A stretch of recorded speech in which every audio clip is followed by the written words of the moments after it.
السلام عليكم ورحمة الله وبركاته، أهلا بيكم في متجاوب دوكينج شانل. النهاردة هنتعلم ازاي نعمل بوفيه. أول خطوة عندنا هنبدأ في تقطيع الخشب لأطوال مبدئية أكبر من الطول النهائي بحاجة بسيطة، وبعد كده هناخد الخشب نمسحه في المكنة.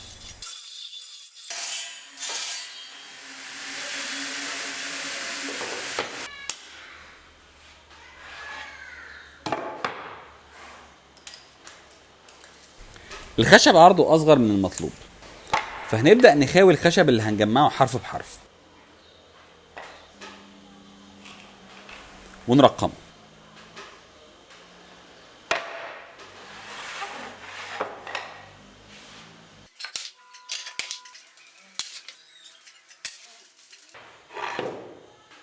هنبدأ بتغرية الخشب، نحط الغيرة على الحروف ونفرد الغيرة كويس، بعد كده نشده بقمط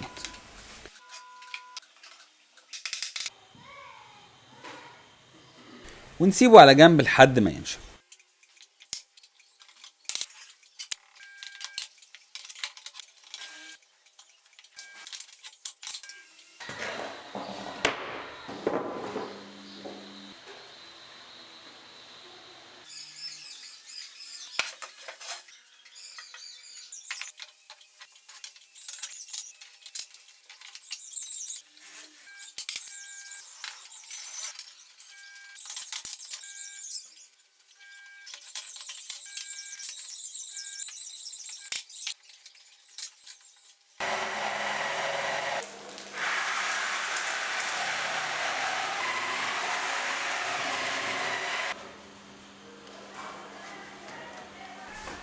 بعد ما الخشب نشف نشقه للعرض المناسب على منشار الطاولة.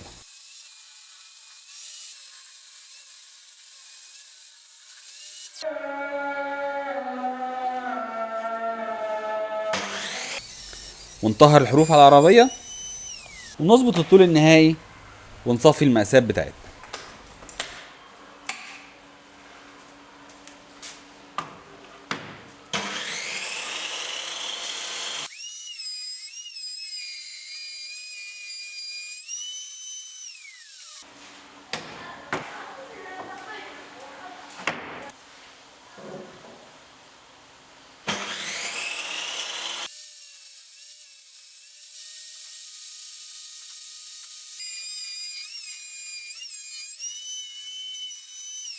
العربية المنزلقة بتاعتي أقصر من الضلع الطويل في البوفيه، عشان كده هركب قطعة طويلة.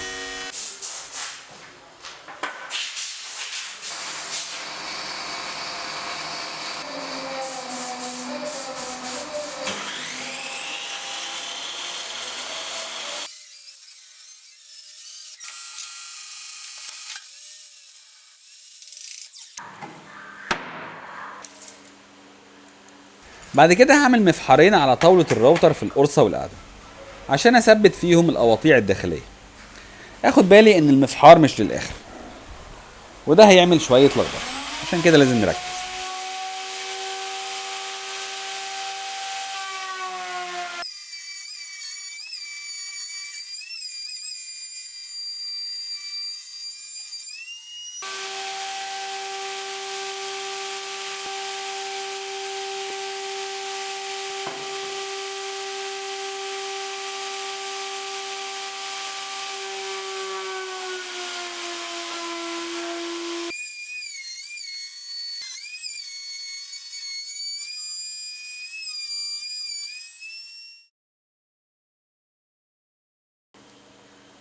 هظبط شنكار العلام على تخانة أضلاع البوفيه،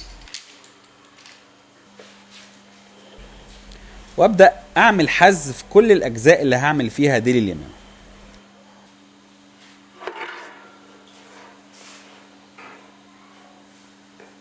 ديل اليمامة عشان يكون مظبوط ليه قواعد هشرحها إن شاء الله بشكل مفصل في فيديو مستقل.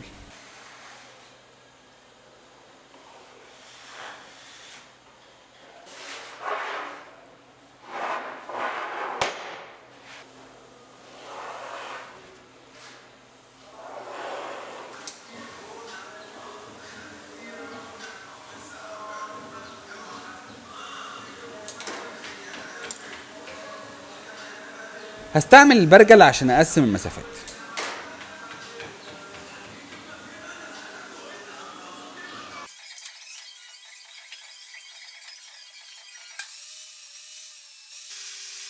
والزوايا عشان اعلم الخطوط بتاعتي.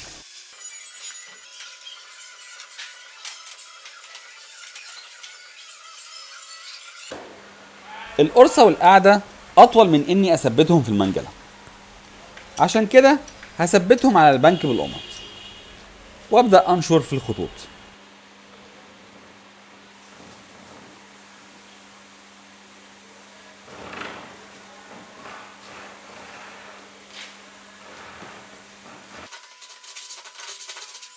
الزاوية كانت صعبة قوي في المساحة دي بصراحة.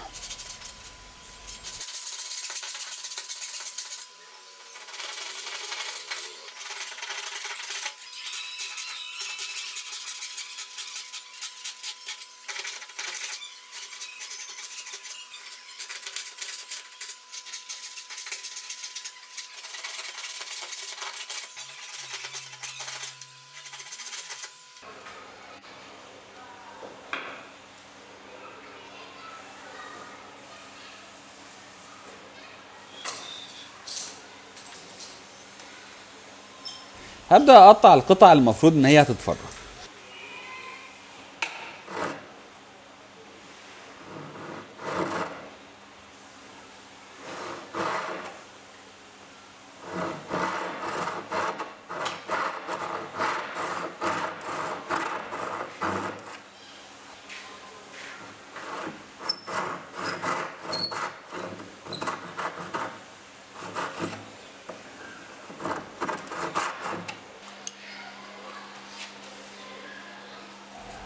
واكمل تقطيع بالازميل والدقماء.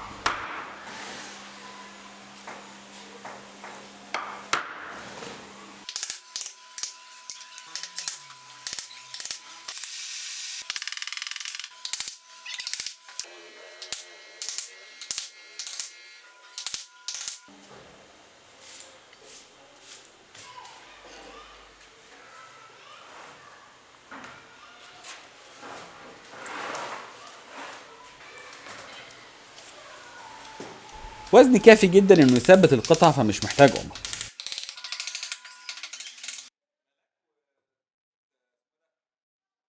ابدا انقل علام ديل اليمامه على القطعه الثانيه باستخدام سكين العلام. اشد خطوط العلام بالزاويه القايمه،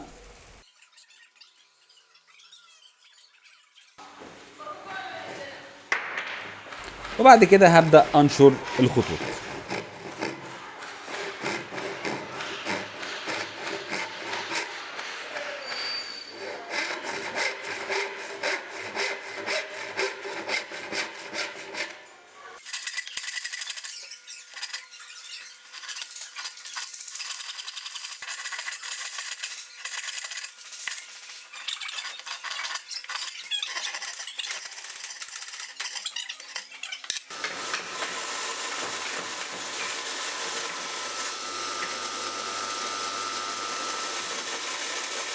هبدأ أفرغ لديل اليمامة على المنشار الشريط.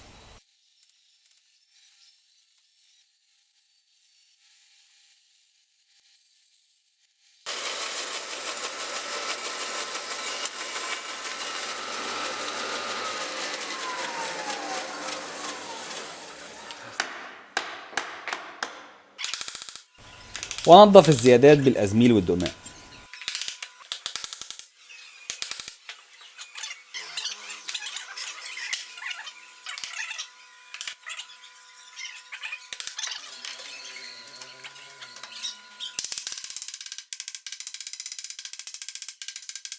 ادي الجزئين اتجمعوا بشكل ممتاز.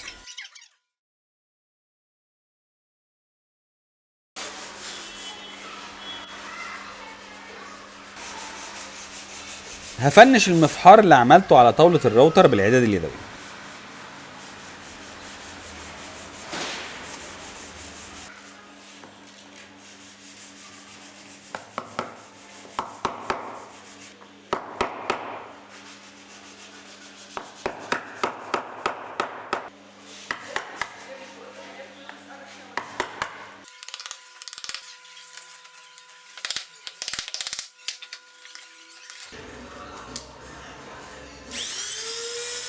واعمل مفحار للظهر في القرصة والقاعدة والجنبين باستخدام الراوتر الصغير.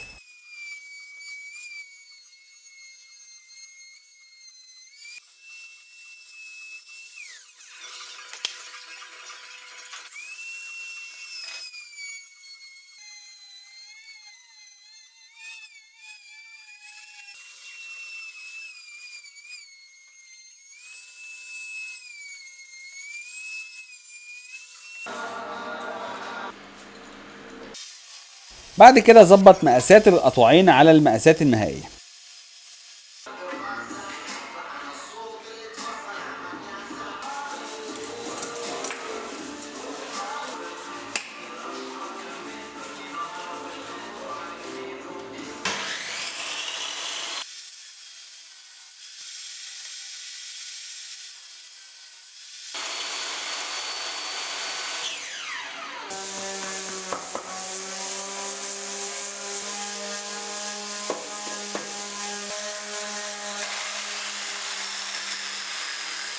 وصنفرهم كويس قبل التجميع.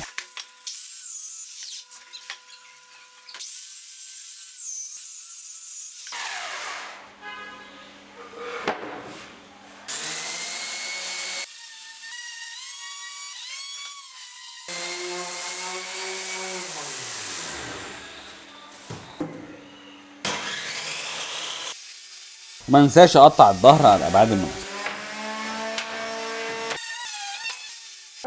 هبدأ اجمع، فاحط الغيرة في القاعدة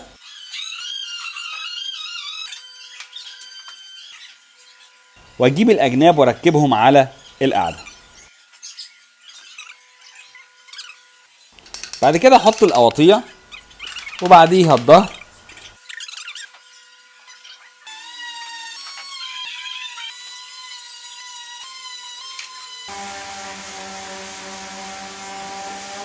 واخيرا احط القرص.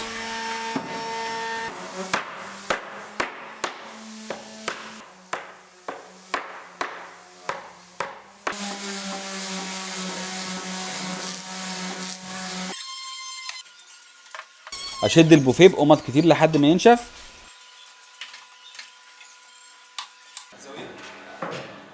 وما انساش اكد ان البوفيه لازم تكون زواياه قائمة.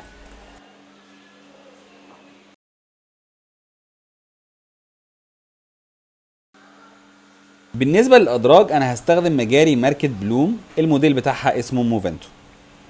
قواعد التركيب بجيبها من على الموقع بتاعهم، هسيب لينك للموقع تحت في الديسكريبشن.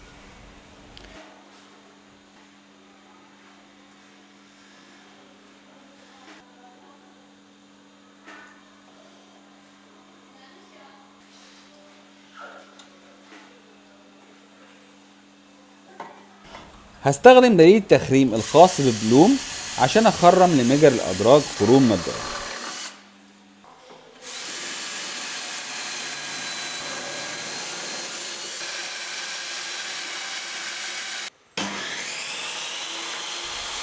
بعد كده هقطع اجناب الادراج من كونتر طبقات 12 مللي، وهلزق قشرة سبيلي عشان تتناسق مع كامل البوفيه.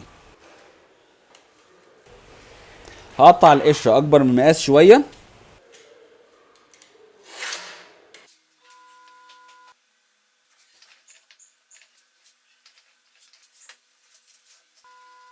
وافرد الغير الاصفر العادي بتاعي للخشب. احط القشرة على الخشب واربط شريط على الحروف عشان القشرة ما تتزحلقش، واحط عليها تقل لغاية اما تجف. ابدأ اشيل زوايد القشرة على الراوتر تيبل باستخدام بنطة غسيل، واقطع الاجناب للمقاسات النهائية بتاعتي.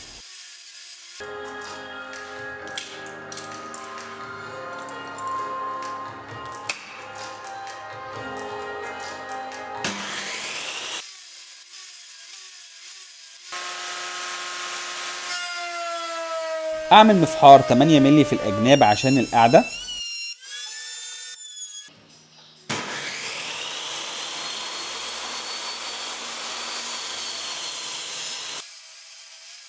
واقطع وشوش والدهور الادراج من كونتر قشرة سفيلي 18 مللي.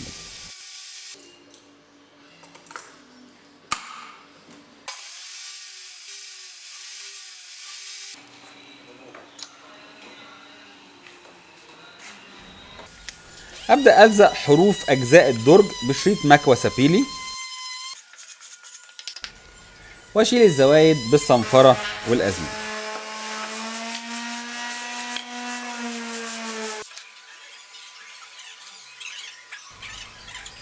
وابدأ اجمع الادراج بغيرة ودبابيس.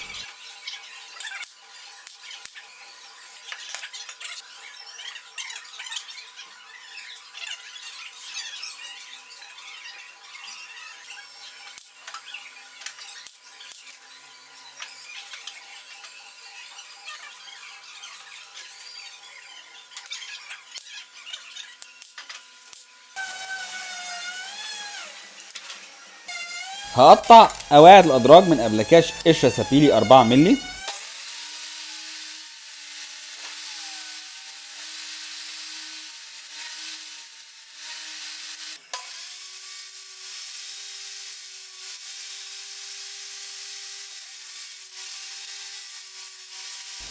وهستخدم قاعدتين للدرج الواحد عشان تتحمل وزن الحاجات التقيلة اللي هتتحط في البوفيه زي الصيني.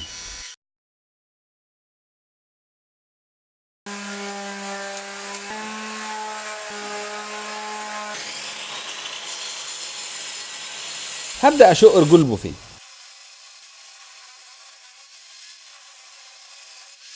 واحط مصد على العربية المنزلقة بزاوية ميل مناسبة لميل الرجول، ومنساش استخدم قمط للامان والدقة.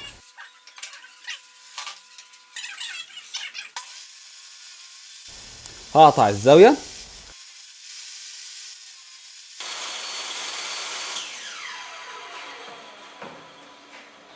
بعد كده اثبت مصد تاني عشان اقطع الطول النهائي على الزاوية المطلوبة.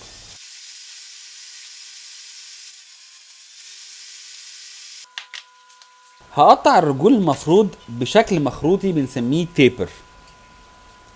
هستخدم مصدين،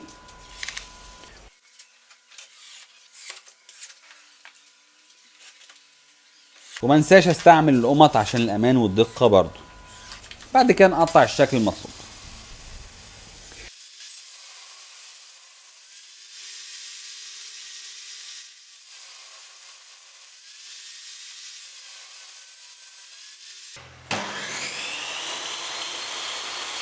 نشق بعد كده العوارض على العرض المناسب اللي احنا عايزينه.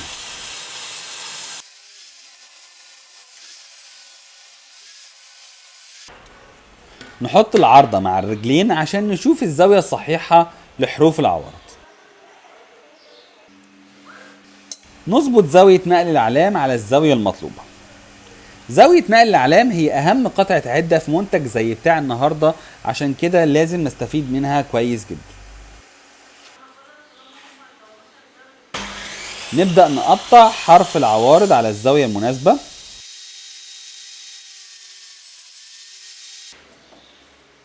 ونحط مصد عشان نقطع على الطول المطلوب.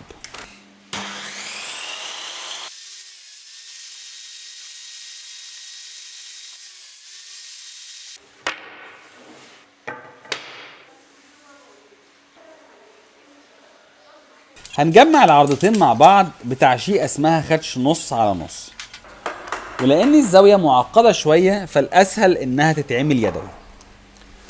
الشغل بيعتمد على المهارة اليدوية والعدد اليدوية زي الزوايا والأزميل وسراء الظهر.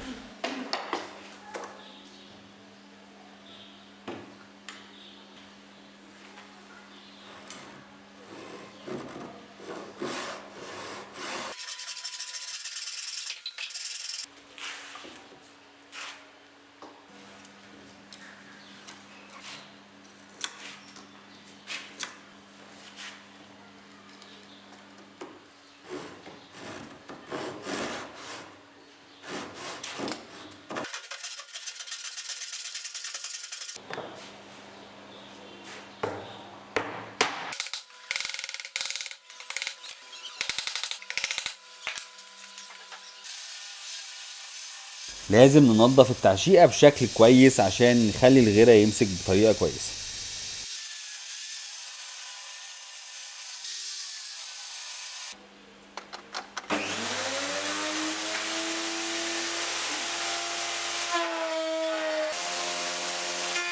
نبدأ نعمل تعشيقة تجميع الرجول مع العوارض. هيكون اسمها سلايدنج داف تيل او ديل اليمامة المنزلق.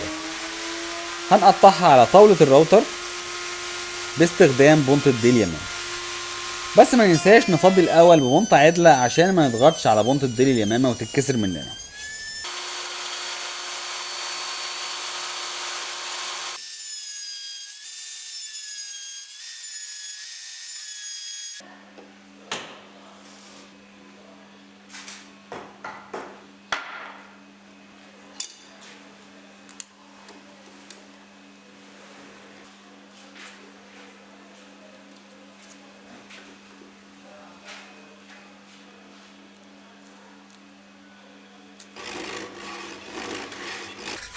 نقطع الجزء الزايد في دي اليمامة بسراق ظهر، وننضف الزيادات البسيطة بأزميل.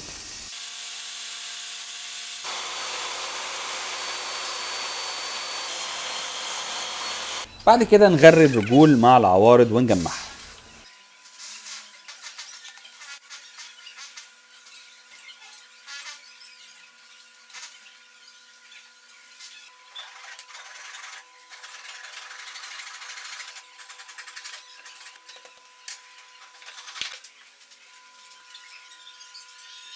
ونحط الغيرة في خدش النص على نص،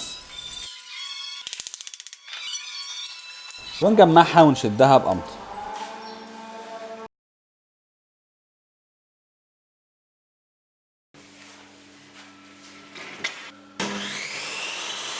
وشوش الأدراج والضلفتين هيكونوا من MDF 17 مللي. هقطعهم على التيبل سو على المقاسات المطلوبة.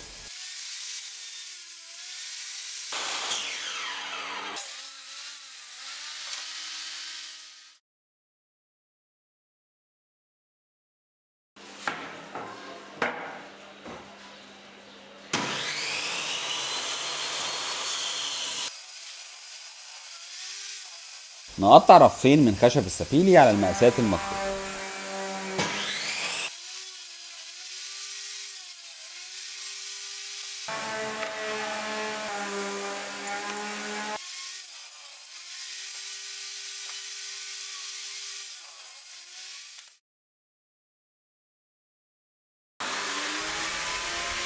هنعمل المقابض بتاعتنا من السبيلي. هنشتغلها على طاولة الراوتر ببونت الديل يمامة.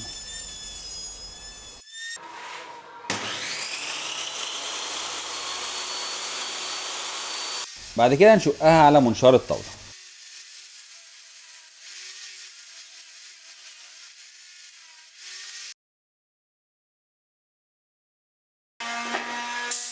هنبدأ ندهن جسم البوفيه السبيلي زي القعدة والهيكل والرفوف بورنيش النيتروسيلوز، والطريقة الصحيحة للورنيش ده هي الرش. هنا مراتي بترش هيكل البوفيه باحترافية عالية، واكيد زي ما قلت لكم هنعمل لها سلسلة خاصة بيها في قناتكم نجار.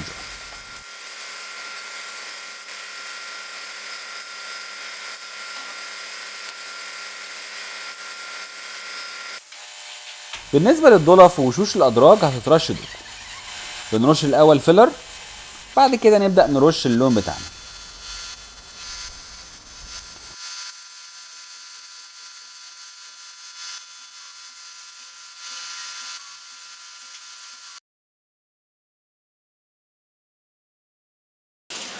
هحط مطاط على المتقاب عشان ما اجرحش الدهان بتاعي، وابدأ اخرم فتحات المفصلات على المتقاب.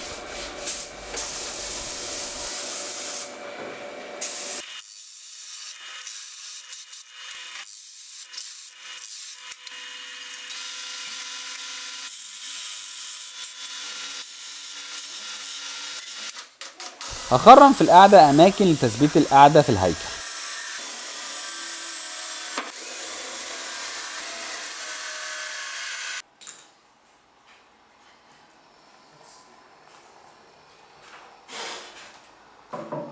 بعد كده هربط القاعدة في الهيكل بمسامير سنساج.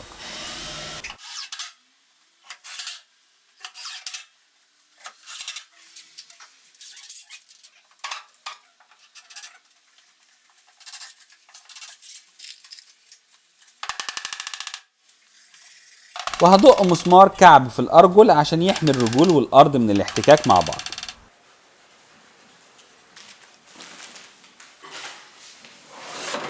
هعدل البوفيه،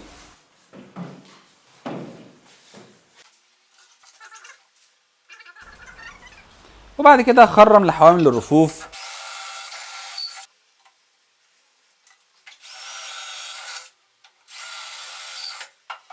واحط الرفوف مكانها.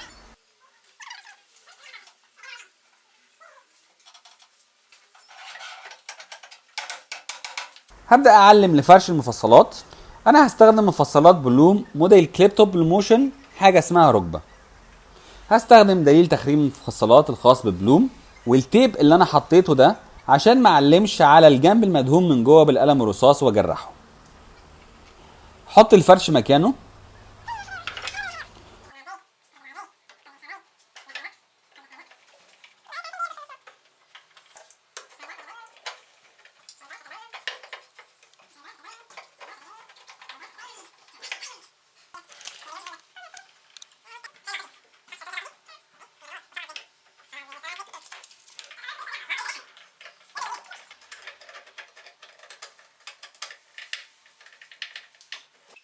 هبدأ أربط المفصلات في الضرفة باستخدام مسامير سن صاج سنتي ونص.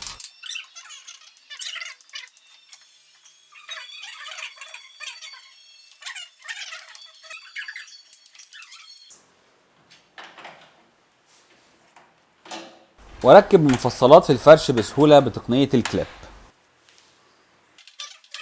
هبدأ أعمل التعديلات أو الرجلاش في المفصلات عشان أطلع الفراغات حوالين الضلفة مظبوطة.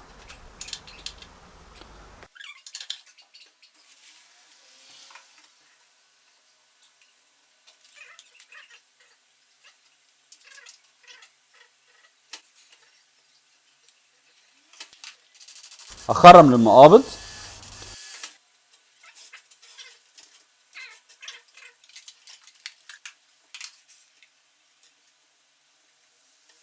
واربطها بمسمار سن ساق 3 سم. بعد كده اخرم في الدرج خروم تثبيت بشطبها بلوم في ظهر الدرج من ورا.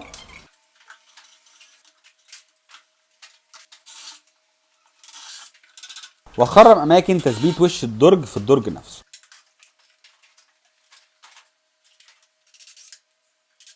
هربط وش الدرج في الدرج بمسامير سن ساق 3 سم. وبعد كده اربط قطعة تثبيت الدرج البرتقاني في قاعدة الدرج. نحط الادراج مكانها.